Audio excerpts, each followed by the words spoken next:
तशरीफ ले आइए। मैं तकरीर करने के लिए आज के इस इलाके का अनमोल मोती, आज के इस इलाके का अनमोल हीरा, जो तकरीर बोलता है तो ऐसा लगता है कि हम तमाम हजरात ध्यान लगा करके सुनते रहें और अपना खाबिदा मुकद्दर को बेदार करते रहें। जिनसे मेरी मुराद माहिरे इल्म व अदब, पैकरे शेर व सुखन हजरत अल्लामा मौलाना साजिद रजा साहब किबला मिसबाही हैं। उनका इस्तिकबाल नारे तकबीर और नारे रिसालत के सदाओं से करें।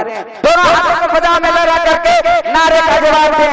नारे तकबीर, नारे रिसालत, मसलके आला हजरत, जश्न ईद मिलादुन नबी, नारे तकबीर, नारे रिसालत। हजरत से गुजारिश है कि माइक पर तशरीफ लाएं। टाइम बहुत मुख्तसर है। मैं ख्वाजा गरीब नवाज कमेटी से गुजारिश करूंगा कि आप अपना काम करते रहें। जो हजरत तशरीफ ले आए हैं वो अदब के साथ बैठ जाएं। माइक पर हजरत तशरीफ लाएं और 10 मिनट की नायाब किताब से हम सामईन के कुलूब को मुस्तफीद फरमाएं।